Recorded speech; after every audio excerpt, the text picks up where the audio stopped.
So Beezer wants to know, Walter's World, how do I stay healthy when I travel? Well, Beezer, I don't know if I'm the person you really want to ask that, but there are some things you can really think about to kind of help you stay healthy and not get sick or hurt when you travel.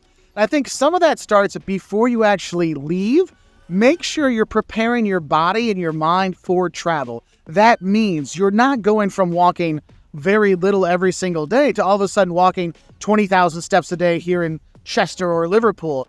You want to give your body, get it prepared for all of that walking. Because if you don't, you're going to be tired, you're going to be worn out, and it's going to be easier for you to get sick. And the thing is, if you think you might get sick when you travel, another really important thing is to stay healthy is make sure you bring some medicine with you. We always have a first aid kit, whether it's ibuprofen or acetaminophen or even just Band-Aids and stuff like that to kind of get you through Neosporin so you don't get infections. Having a first aid kit can really help out on those little things.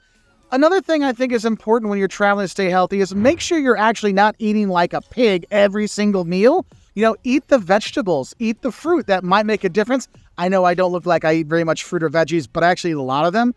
But it's one of those things you can do that kind of help out, especially if you're doing a lot of vitamin C. That can really help you stay healthy. Another thing to think about is your sleep.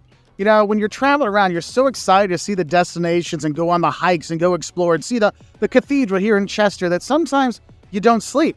You get back late night, you don't go to bed, you're excited for the next day, and then you get up early to have breakfast because you want that English breakfast. Yes, you want that, and then you're off for the day. And sometimes you can get worn out. So make sure you're getting your sleep when you're traveling so you're not worn out. That's actually another big thing that can really help.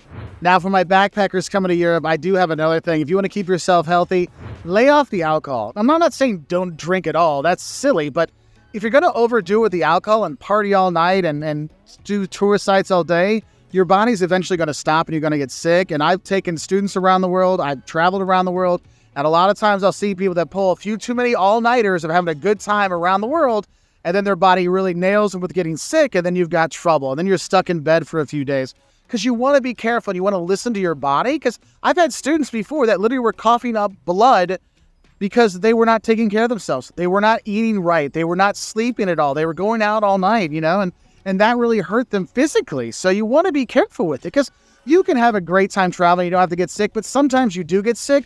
And honestly, we have a video on the 7 most common ailments of travelers from a simple cold to a sprained ankle. They're out there. So just be prepared for it. But I hope this video helps you know some things you can do to try to help yourself stay healthy while you're traveling, because you don't want to get sick when you travel, because that always sucks. Whether it's trying to figure out the pharmacy in another language or getting a clinic that can help you out, it's never fun. So if you have other questions you'd like us to answer, put it in the comment section below. We'll do our best to answer your questions in another video. And I'll say bye from here in Chester, England.